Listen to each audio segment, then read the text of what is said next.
고린도인들이여, 너희를 향하여 우리 입이 열리고 우리의 마음이 넓어졌으니 너희가 우리 안에서 좁아진 것이 아니라 오직 너희 심정에서 좁아진 것이니라. 내가 자녀에게 말하듯 하노니 보답하는 것으로 너희도 마음을 넓히라. 너희는 믿지 않는 자와 멍에를 함께 매지 말라. 의와 불법이 어찌 함께하며 빛과 어둠이 어찌 사귀며 그리스도와 벨리알이 어찌 조화되며 믿는 자와 믿지 않는 자가 어찌 상관하며 하나님의 성전과 우상이 어찌 일치가 되리요. 우리는 살아계신 하나님의 성전이니 이와 같이 하나님께서 이르시되 내가 그들 가운데 거하며 두루 행하여 나는 그들의 하나님이 되고 그들은 나의 백성이 되리라. 그러므로 너희는 그들 중에서 나와서 따로 있고 부정한 것을 만지지 말라. 내가 너희를 영접하여 너희에게 아버지가 되고 너희는 내게 자녀가 되리라. 전능하신 주의 말씀이라 하셨느니라. 아멘. 고린도후서 14번째 시간, 하나님의 자녀, 이런 주제로 여러분들과 함께 은혜를 나누기를 원합니다. 우리가 마지막을 아는 것과 모르는 것의 차이가 있죠. 어떤 결과를 안다면 우리들의 삶의 태도가 다르겠죠. 그것이 긍정적인 것이면 내 삶이 긍정적인 선택을 할 것이고, 결과가 부정적이면 우리는 부정적인 삶을 선택하는 것이 결과를 알고 모르느냐의 차이일 것입니다. 우리가 마지막을 알고 산다는 것처럼 중요한 것은 없습니다. 여러분, 초대교회 성도들은 종말론적 사고방식, 종말론적 신앙으로 살았거든요. 종말론적 신앙이라는 것은 주님의 재림, 우리가 주님 앞에 섰을 때를 늘 생각하면서 살아가는 것이 종말론적 신앙입니다. 다시 말씀드리면 마지막을 알고 마지막을 기억하고 오늘을 살아가는 태도를 취하는 것이 신앙인의 태도라고 하는 것을 여러분 기억하셔야 됩니다. 우리의 마지막을 알고 산다는 것이 그렇게 중요한 이유는 뭐냐 하면, 마지막을 분명히 알게 되면 그 마지막을 아는 지혜가 오늘 내가 어떤 선택을 해야 하는지, 내가 오늘 어떻게 살아야 되는지 방향을 분명하게 결정 지어주기 때문에 마지막을 알고 사는 것이 너무나 중요합니다. 그런데 당시에도 그랬고, 가만히 이 말씀을 묵상하면서 우리네 삶을 돌아봐도 사람들은 마지막이 있다는 사실을 다 알기는 하지만, 그러나 그 마지막을 마음에 두고 살아가지 않고 마지막을 보지 않고 그냥 오늘 현실과 당장 있을 일들에만 치우쳐 사는 것이 인간의 모습이 아닌가, 그런 생각을 합니다. 그리고 그것은 누가 학습하거나 누군가가 가르쳐줘서 배운 것이 아니고, 죄라고 하는 것이, 죄성이라는 것이, 아담과 하와로부터 우리에게 이어진 죄성이라는 것이 마지막을 보지 못하고 늘 현실만 바라보고 살아가게 만드는 것이 인간의 죄성입니다. 창세기 2장 17절에 보니까 이렇게 하나님이 아담에게 말씀하시는데, 선악을 알게 하는 나무의 실과는 먹지 말라. 내가 먹는 날에는 정령 죽으리라. 그렇게 말씀하죠. 정령 죽으리라. 선악과 따먹으면 반드시 죽을 거야. 그렇게 이야기를 합니다. 그러니까 선악과를 먹었을 때 결과가 마지막에 무엇인지 성경이 분명히 이야기하는데, 그들이 뱀의 유혹에 따라 선악과를 따먹죠. 따먹는 이유는 뭐냐 하면 그 결과를 생각하지 않고 선악과를 따먹었을 때 눈이 밝아져서 하나님과 같이 되겠다라고 하는 그 현실에, 그 오늘을 바라보는 그 유혹에 넘어져서 그들이 죄를 짓게 되고, 그것이 시작되어서 원죄라고 하는 것이 전가되어서 지금까지 이어져 오는데, 그것은 본질적으로 무엇을 말하는가 하면, 고린도후서를 배우면서도 제가 여러분들에게 말씀드렸던 것처럼 우리는 영원한 것을 사모해야 된다. 신자로서 살아간다는 것은 이 땅에 있는 것이 아니고 궁극적인 우리의 목적은 하나님 나라에 있기 때문에 영원한 것을 사모하며 살아가는 것이 신자의 삶이라고 이야기하는데, 그렇게 말씀을 나누면서도 우리로 하여금 힘들게 하고 늘 갈등하게 하는 것이 우리의 현실과 내게 떨어진 발등의 불들이 너무나 많아서 자꾸 우리는 그것에 매이게 되고 마음을 빼앗기게 되잖아요. 근데 거기에 마음을 빼앗기고 우리의 마음이 묶이게 된 이유는 뭐냐면 우리가 가지고 있는 죄성 때문에 그런 겁니다. 그래서 우리가 믿음으로 살려고 하면 늘 애씀이 있어야 되고 노력이 있어야 되는 거예요. 훈련이 있어야 되는 거예요. 뭔가를 계속하지 않으면 결과가 없는 것처럼 신앙생활도 우리가 날마다 어떤 노력들이 있어야 되죠. 여러분, 공부를 잘하는 아이들은 벼락치기를 하지 않습니다. 벼락치기 하는 아이들은 본인이 벼락치기에서 점수가 좋았다고 얘기해서 자기 머리가 좋다고 자랑할지는 모르지만 그것도 늘 벼락치기가 늘 그런 건 아니에요. 어떨 때는 확 망해요. 공부를 잘하는 아이들은 늘 합니다. 매일 합니다. 그래서 아이들이 공부를 잘하게 하는 것은 책상에 오래 앉아있게 하는 것이 중요하다고 제가 늘 말씀드린 것처럼 공부를 잘하는 아이들은 인내심이 좋습니다. 머리가 좋은 게 아니고 인내심이 훨씬 좋아서 공부를 잘하는 아이들을 대부분 부모님들이 야, 좀 쉬엄쉬엄해. 대체적으로 이래요. 공부는 좀 쉬어가면서 해. 그런 애들이 여러분 좋은 대학에 가고 공부로 성공하는 거거든요. 제발 좀 공부 좀 해라. 그러는 애들은 지금 공부 잘할지 몰라도 앞으로 못할 가능성이 높아요. 매일 하는 애들이 공부를 잘하거든요. 신앙도 애쓰고 노력해야 됩니다. 여러분, 많은 사람들이 저와 여러분들이 신앙생활을 잘해야지 주님을 바라보고 살아야지 주님과 함께 해야지 이런 마음의 생각들은 있지만 그럼에도 불구하고 자꾸 처음 인간 그들과 똑같은 모습들이 우리에게 비춰지는 것은 영적인 애씀과 노력이 별로 없고 영적인 갈급함이 우리에게 너무 결여되어져 있다. 이것이 우리에게 가장 심각한 문제입니다. 사랑하는 여러분, 저와 여러분들은 신자임을 늘 기억해야 됩니다. 하나님의 자녀는 늘 마지막에 서서 현재를 해석하는 태도를 갖는 것이 하나님의 자녀의 모습입니다. 늘 마지막에 서서 현재를 해석해야 된다. 마지막 자리에 서 있을 때 현재를 바르게 이해할 수 있기 때문에 그렇습니다. 전도서 7장 2절에 추상집에 가는 것이 잔치집에 가는 것보다 나으니 모든 사람의 결국이 이와 같이 됨이라. 산 자가 이것에 유심하리로다. 잔치집에 가는 것보다 초상집에 가는 것이 좋다. 그 얘기를 하는 거죠. 그것이 더 훨씬 낫다. 왜? 결국은 그같이 될 것인데 살아있는 자들은 그 사실에 대해서 유념해라. 그래서 잔치집보다는 초상집에 가는 것을 더 중요하게 생각해라. 그런 얘기를 지금 하잖아요. 여러분, 잔치집은 말 그대로 혼인식이 벌어진 집이잖아요. 저도 많이 주례를 해봤지만 결혼하는 남녀가 있으면 이 사람들 얼굴 보면 아주 묘한 얼굴들이 다 담겨져 있거든요. 그게 뭔지는 겪어본 사람이니까 알잖아요. 그러니까 대체적으로 이야기하면 결혼하는 부부는 희망과 꿈만 있는 거죠. 그런데 선배 입장에서 봤을 때에는 꼭 그것만 있는 게 아니기 때문에 저는 주례를 할 때에는 그렇게 막 축하해주고 막 행복하고 그딴 얘기 안 합니다. 그런 얘기 잘 안 하고 마치 마당에 있는 정원처럼 늘 가꾸지 않으면 일주일만 지나도 풀이 막 자라고 장난이 아닌데 가정이란 그런 것이다. 날마다 가꿔야 된다. 뭐 그런 얘기를 해요. 그리고 하나님의 나라를 준비하는 과정에서의 가정으로 많은 주례를 제가 표현하기는 하는데 그런데 그렇게 얘기하거나 말거나 이 두 사람은 저 푸른 초원이지 뭐 그림 같은 꿈 집을 짓고 이 사람하고 살면 그냥 행복하고 그럴 것만 생각하잖아요. 그게 잔치집이에요. 잔치집은 꿈만 있어요. 희망만 있고 좋은 것만 생각하는 거예요. 그런데 초상집은 끝났잖아 이미. 시작이 없고 마지막만 있는 게 초상집이잖아요. 거기에는 울음이 있고 통곡이 있고 그러면서 초상집에 가라는 이야기는 그 인생의 마지막을 보면서 자신의 현재를 해석하는 것이 올바른 지혜다.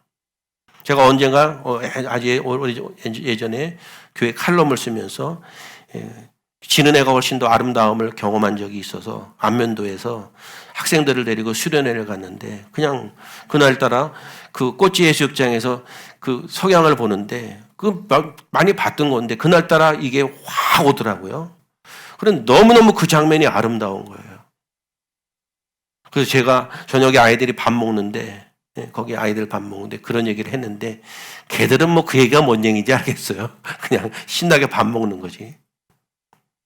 제가 물어봤죠. 야, 너네들은 뜨는 태양이 더 멋있고 아름답냐? 지는 해가 더 멋있고 아름답냐? 그랬더니 대답은 삼겹살이요. 이렇게 얘기하고 싶을 텐데 자기 생각을 얘기하는데 그 지는 꽃지 해수욕장 그 지는 해가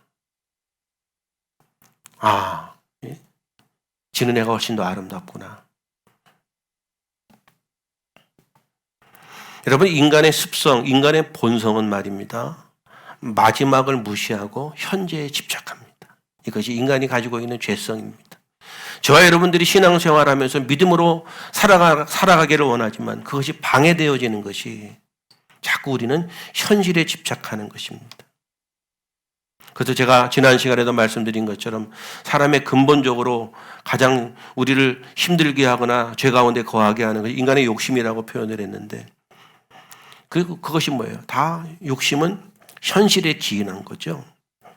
그런 것이 저도 마찬가지고 여러분들도 마찬가지고 그런 본성과 습성이 우리 가운데 자리를 잡고 있죠. 그래서 사람들은 인생을 살아가면서 끊임없이 계획하고 목표를 세우고 그 성공을 위해 달려가죠. 그것이 필요하지 않다는 것을 이야기하는 것이 아니라 그것에 빠져 있을 때, 그것에 너무 집착되어져서 마지막을 보지 못할 때 위험하다는 거거든요. 우리가 이 땅에 살면서 열심히 공부하고 노력도 하고 계획도 세우고 이 세상에서 어떤 성공을 향해서 노력하고 애써야 되겠지만 거기에 모든 것이 집착되어져서 마지막을 놓칠 때, 마지막을 염두에 두지 않고 살아가는 인생이 문제라는 것을 이야기하는 겁니다. 하나님의 자녀는 신자로 살아가는 신앙인들은 마지막을 분명히 알고 살아가는 것이 신자의 삶이다. 마지막을 분명히 알고 오늘의 일들을 선택하고 내 인생에 일어나는 모든 일들을 해석하는 지혜가 필요하다라는 이야기입니다. 우리가 재림을 이야기하지요. 심판을 이야기하죠. 다 교리적으로 얘기해요. 주님의 때가 가까웠다. 뭐 그런 얘기 다 해요. 그럼에도 불구하고 사람들이 그것을 가슴 깊이 두지 않는 이유는 뭐냐 하면 몰라서 그러는 게 아니라 오늘 지금 현재를 살아가는데 그 재림과 심판이라는 것이 별 의미가 없는 거예요. 도움도 안 되고. 그냥 내 삶의 발걸음을 무겁게 만들 뿐이지 그냥 그거는 그때 가서 될 일이고 오늘 그냥 나는 오늘 주어진 현실 앞에 뭐 이런 거예요. 그런데 여러분들의 재림이 앞당겨져서 다음 달로 왔다면 이건 문제가 달라지는 거 아닙니까? 그런데 분명은 시와 때는 우리가 알지 못하지만 분명히 마지막이 있다는 사실은 다 정해진 사실 아닙니까? 어떤 사람들이 이런 얘기했죠. 24시간이 당신에게 주어진다면 뭘 할 것인가?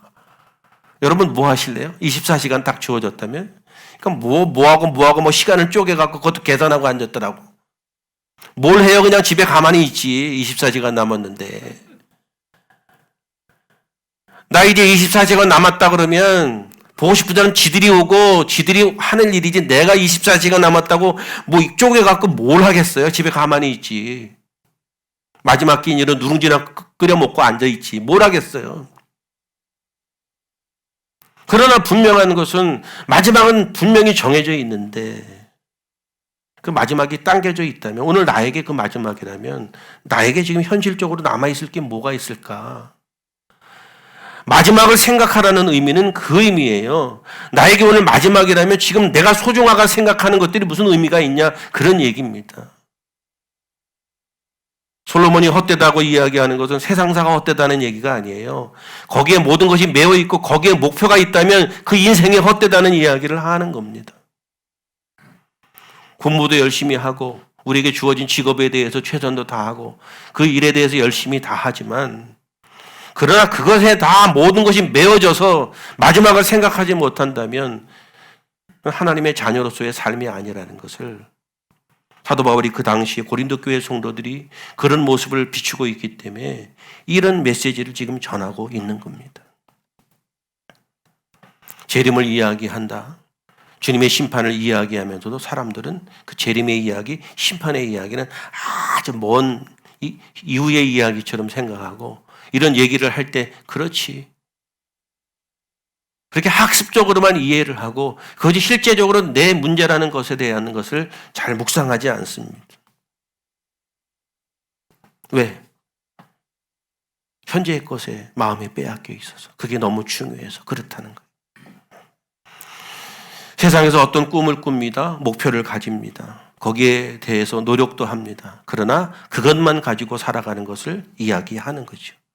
그것에 너무 바쁘고 그것에 너무 매여서 마지막 심판, 마지막 하나님 앞에 섰을 때 그때를 염두에 두지 않고 살아가는 모습을 성경은 악한 것이라 말하는 겁니다. 그것이 바로 사단에게 붙들려서 사단에게 조종당하면서 살아가는 모습이라는 이야기를 하는 거죠. 과거보다 사단이 우리를 가지고 놀기가 너무 쉬운 것이 뭐냐 하면 사람들은 세상의 것들에 너무 익숙해졌어요. 너무너무 살기 좋은 세상이 됐다고 우리가 말하지 않습니까? 너무너무 세상이 살기 좋은 세상이 되었다라고 말하는 그 순간부터 사단은 우리를 다루기가 너무 좋은 거예요. 우리는 세상 것에 너무 익숙해져 있습니다. 그러다 보니까 심판이니 재림이니 이런 거는 그냥 알기는 알겠는데 지금의 문제가 아니에요. 지금의 문제가 훨씬 지금 현실의 문제가 크기 때문에 그 문제는 그렇지 않은 거예요. 제가 아주 여러 번 말씀드렸을 겁니다. 그렇죠?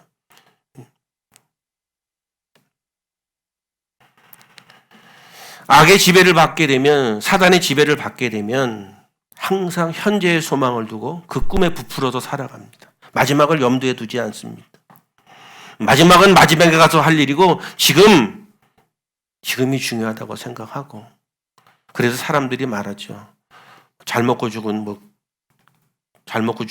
때깔이 곱대나 그런 얘기도 다 사람들이 지금 잘 먹는 게 중요하지 그런 얘기를 하는 거잖아요. 우리는 죄인입니다. 회개하지 않으면 천국 못 갑니다. 저 같은 사람들은 구원의 문제를 상당히 쉽지 않은 문제로 다루고 있잖아요. 구원의 문이 그렇게 넓지 않다는 것을 얘기하잖아요. 왜? 성경이 그렇게 얘기하니까. 구원으로 인도하는 문은 좁고 협착하다는 얘기를 하죠.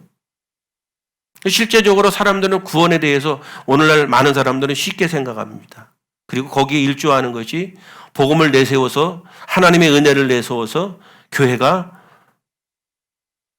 하나님의 은혜와 하나님의 사랑을 크다 보니까 사람들이 복음으로 사는 거, 믿음으로 사는 거, 그렇게 하나님을 기뻐하시는 삶을 살아가는 거에 대해서 상당히 가볍게 여기는 거예요. 그러니까 저같이 여러분 구원은 그렇게 간단한 문제가 아닙니다. 구원의 길은 그렇게 넓은 것이 아닙니다. 그렇게 예수 믿으면 안 됩니다.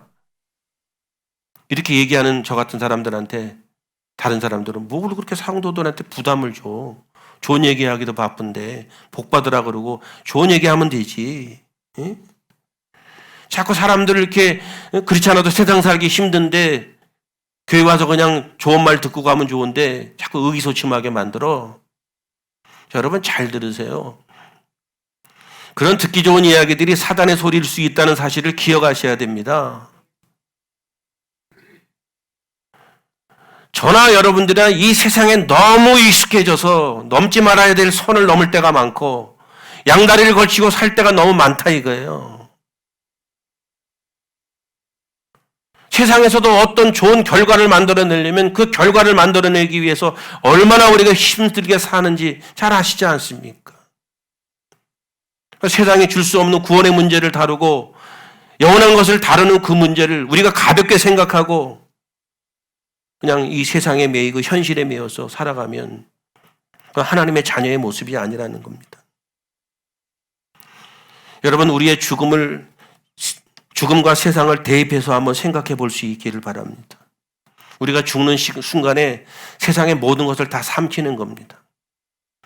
여러분들이 소중하게 생각하고 여러분들이 사랑하는 것들은 죽음과 동시에 다 삼켜버리는 거예요. 사라지는 거예요. 우리의 현실은 죽음 앞에 다 없어지는 겁니다.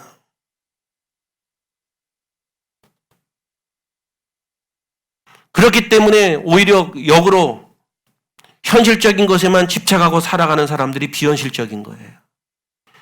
예수를 믿지 않는 사람들이 우리를 보고 저 사람들 진짜 비현실적으로 살아간다. 그렇지 않아요? 얼마나 비현실적이에요.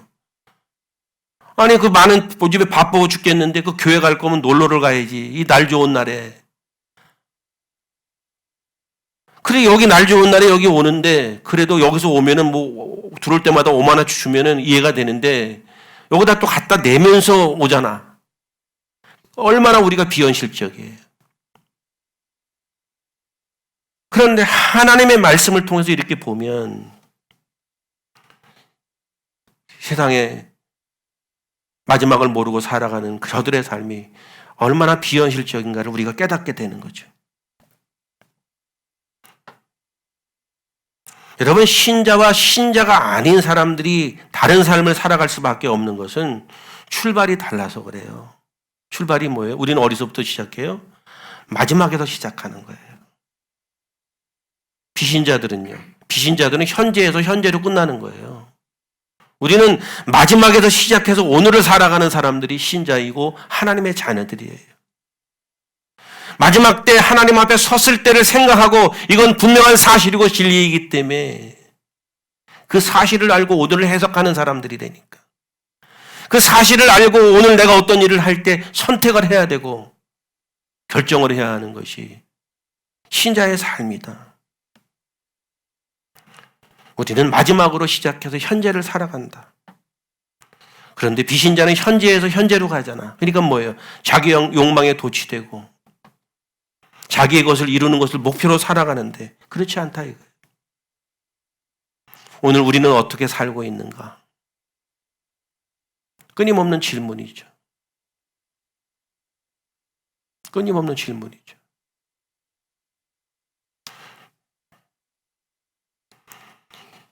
이동원 목사님이 아들이 질병으로 인해서 먼저 천국에 갔죠. 그렇죠? 그때 이동원 목사님이 아들을 먼저 보내고 하면서 본인이 그 과정들을 겪었던 얘기를 제가 한번 쭉 봤는데 아들이 죽을 병이 걸려서 그런 위태로운 상황에 있으니까 먼저 하나님 앞에 제발 좀 살려달라고. 이 아이를 살려줘야 하나님이 살아계심을 이렇게 역사하셨음을 제가 좀 얘기 좀 하고 다니지 않겠습니까? 살려달라고. 그렇게 기도했대요. 기도하는 어떤 과정들 통해 어느 순간에 어떤 게 왔는가 하면 이 아이가 과연 하나님을 볼 준비가 되어 있는가 이런 생각이 문득 들더랍니다. 그리고 본인이 깨달은 게 뭐냐 하면 혹시 내가 이 아이가 공부를 너무 잘해서 로스쿨도 수석으로 졸업을 하고 막 이랬는데 본인이 막 그 아들이 잘 되는 걸 보고 너무 기뻐했던 모습을 보면서 지금에 와서 이 아이가 정말 하나님 만날 준비가 됐나 이런 생각이 탁 들면서 가슴이 내려앉는 거죠. 그래서 내가 정말 이 아이의 믿음보다 이 아이가 뭔가가 공부가 잘 되고 세상에서 성공했을 때 내가 훨씬 더 기뻐하지 않았는가 엄청 회개했다는 거예요. 목회를 하면서도 성도들이 믿음으로 훈련되고 하나님을 기쁘게 하는 삶을 살아가는 것을 보고 기뻐하는 것보다 성도들의 사업이 잘 되고 뭔가가 잘 됐을 때 내가 더 기뻐하지는 않았던가.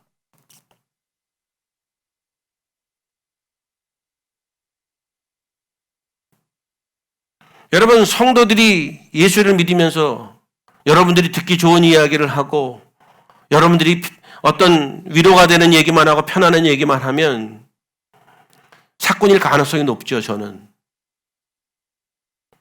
그런 걸 정말 처절하게 느꼈습니다. 신자와 신자가 아닌 것은 다른 거예요. 출발이.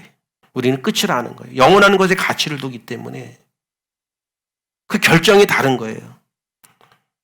사소한 것에 목숨 걸지 않고 오늘 우리는 이렇게 살고 있는가? 이동호 목사님 그거 보면서 저도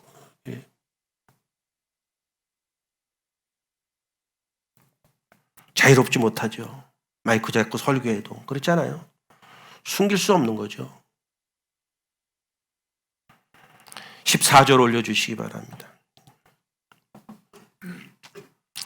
같이 읽습니다. 너희는 믿지 않는 자와 멍에를 함께 매지 말라. 의와 불법이 어찌 함께하며 빛과 어두움이 어찌 사귀며. 자, 14절부터 쭉 보게 되면 신자와 비신자의 일치할 수 없는 삶에 대한 이야기를 쭉 하는 거예요. 거기에 가장 중요한 포인트는 뭐냐 하면 믿지 않는 자와 멍에를 함께 매지 마라 그런 얘기예요. 믿지 않는 자와 멍에를 함께 하지 마라. 멍에를 함께 하지 말라. 이 얘기에 뭐가 깔려 있는 거지? 멍에를 지금 같이 메고 있다는 거예요? 안 메고 있다는 거예요? 같이 메고 있다는 거예요. 그래서 멍에를 함께 매지 말라는 거예요. 이 멍에를 함께 매지 말라는 얘기를 사람들은 쉽게 믿지 않은 사람하고 결혼하면 안 돼. 믿지 않은 사람하고 사업하면 안 돼. 믿지 않은 사람하고 놀지 마. 단순히 이런 차원으로 이야기하는데 본문의 이야기는 그거보다 좀 더 중요한 의미를 담고 있죠. 여러분, 이스라엘 땅은 척박한 땅이라서 농사를 짓는데 소 한 마리로는 안 되는 거예요. 소 두 마리가 밭을 일구고 그래야 땅을 일굴 수 있는 거예요. 두 마리가 늘 같이 해야 돼. 그래야 되는 거예요. 그럼 멍에를 같이 한다는 것은 두 마리가 지금 밭을 일구는데 그 두 마리가 부부라고 칩시다. 어제 엄청 싸웠네, 둘이. 그럼 지금 밭을 제대로 갈아칠까요? 어저께 엄청 싸웠다니까. 아주 그냥 이혼하자 말자 막 처절하게 싸우다가 지금 멍에를 메고 밭을 갈아야 되는데 쉽게 너가 해라, 나나 힘 빼고 안 하고 막 이럴 수 있잖아요. 안 된단 말입니다. 근데 지금 멍에를 같이 하지 말라는 얘기는 뭐냐 하면 지금 꿍짝이 맞아갖고 멍에를 너무 열심히 잘 메고 있다는 얘기를 하는 거예요. 둘이 마음이 잘 맞아 있다. 이 이야기를 사도 바울이 하고 있는 의미는 뭐냐 하면 신자와 비신자가 마음의 꿍짝이 맞아서 지금 잘 놀아나고 있다, 그 얘기를 하는 거예요.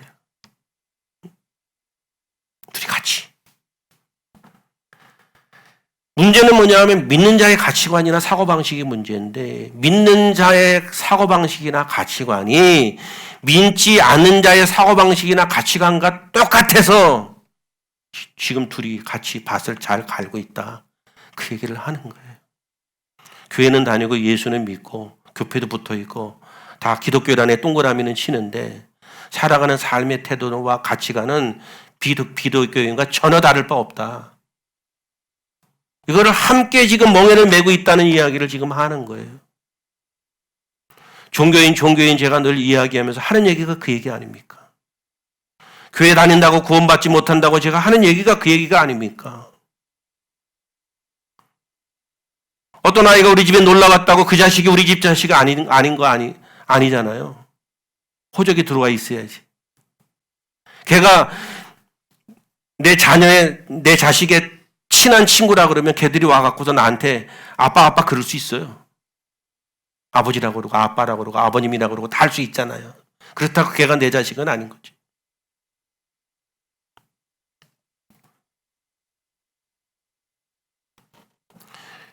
비신자는 현재를 바라보고 오늘을 바라보고 살아가는데 예수를 믿는 신자가 똑같이 오늘을 바라보고 현실만 바라보고 살아가고 있는 이 상황을 오늘 본문이 이야기하는 거예요.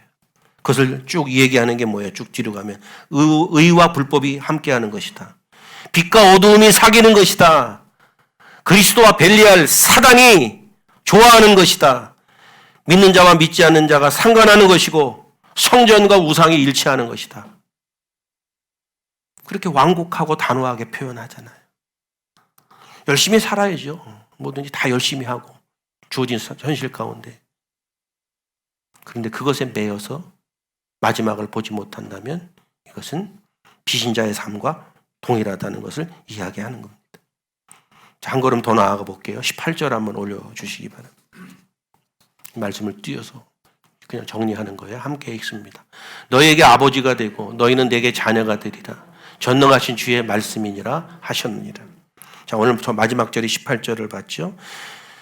너희에게 아버지가 되고 너희는 내게 자녀가 된다. 그렇게 얘기를 해요. 이 말씀을 보면서 사람들은 오늘날 기독교인들이나 한국 교회의 정서가 뭐냐 하면 하나님이 우리의 아버지가 되고 우리는 자녀가 된다고 말했을 때 우리는 늘 어떤 정서 가운데 있냐 하면 우리 하나님은 모든 걸 다 가지고 계시기 때문에 우리는 그 하나님으로부터 어떤 혜택을 받는다, 혜택을 누린다는 생각에 치우쳐져 있어요. 얘기를 들을 때는 너무너무 좋은 얘기 같지만 우리 얘기로 끌고 볼까요? 여러분들 자녀가 있는데 여러분들을 볼 때마다 우리 엄마 아버지가 얼마가 있는데 집이 얼마짜리 집인데 저걸 어떻게 하면 내 거로 만들까? 혜택만 보려고 앉아 있으면 나 같으면 웬만하면 피하겠네. 꼴 보기 싫어서. 아주 정 떨어지고. 그런데 철들은 자식은, 부모를 생각하는 자식은 부모가 야 이거 좀 어떻게 너 생활이 좀 보탰어? 라고 준다면 아이고 왜 그래요? 이거 우리 버릇 나쁘지게 엄마 아버지는 마음대로 쓰다가 아무것도 남기지 말고 깔끔하게 가세요. 이게 훨씬 철들은 자식이겠죠. 여러분 이렇게 생각해 보고 보면 오늘날 많은 크리스찬들과 한국교회 정서가 하나님은 우리 아버지고 우리는 자녀인데 그 아버지와 자녀라는 개념이 뭐 어떤 거예요? 하나님 아버지로부터 어떤 혜택을 받는다는 개념으로 정서가 그렇게 되어 있거든요. 성경에 하나님이 우리 아버지가 되고 우리가 자녀가 된다는 개념의 의미에는요. 자녀로서 아버지를 어떻게 섬길 것인가를 이야기하는 것이 성경에서 이야기하는 아버지와 자녀의 개념의 우선순위예요.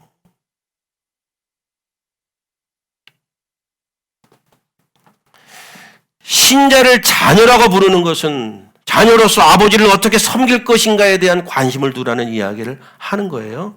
너에게 아버지가 되고 너희는 내게 자녀가 되리라 전능하신 주의 말씀이니라 하셨느니라. 너희는 나의 자녀인데 너희는 아버지 된 나에게 어떤 모습으로 어떤 믿음으로 살아가야 되느냐를 이야기하는 이야기라는 말이에요. 그러면 아버지가 자식에게 요구하는 게 뭐겠어요? 착하게 살아라? 여러분들 자식이 착하게만 살면 좋겠어요? 아버지의 마음에 맞는 삶을 살아내는 거예요. 아버지의 마음에 맞게 살아가라는 거예요. 그럼 아버지의 마음이 뭔가?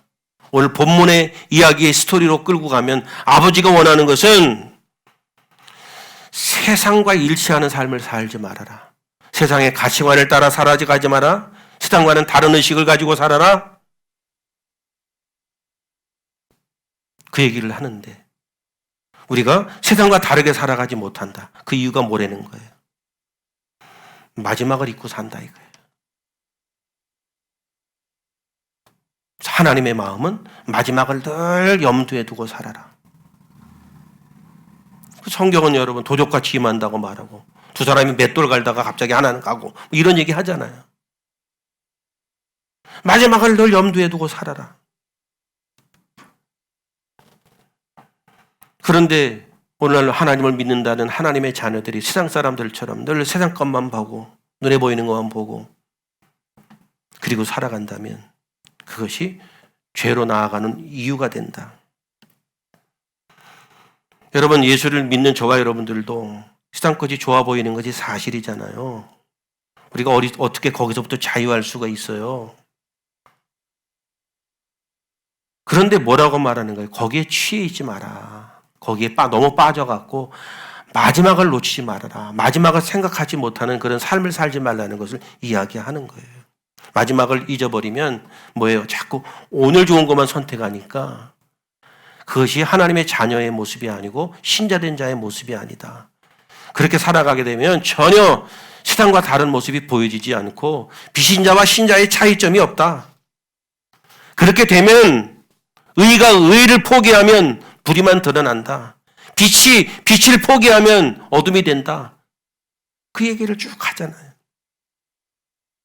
하나님의 자녀로서의 신분을 잃어버리게 되면 그런 결과를 만든다. 말씀을 정리합니다. 사랑하는 여러분, 저와 여러분들은 하나님의 마음으로 우리의 마음이 하나님의 생각으로 가득 찰 수 있기를 주님의 이름으로 축복합니다. 바쁘고 분주하게 막 쫓기면서 세상 것을 살아가면서도 늘 우리의 마음 가운데 하나님의 마음을 두고 마지막을 늘 기억하며 살아가는 인생을 살아야 그나마 우리의 어떤 선택과 결정들이 하나님이 기뻐하는 하나님의 자녀로서의 삶을 살아가는 겁니다. 그렇지 못하면 사단의 하수인으로 사는 거예요. 요즘에는 사단이 할 일이 별로 없대잖아요. 왜? 가만 놔둬도 너무너무 잘 선택을 하고 잘 행동하고 사니까 세상에 너무 익숙해지고 세상살이가 너무 좋다고 가만 놔둬도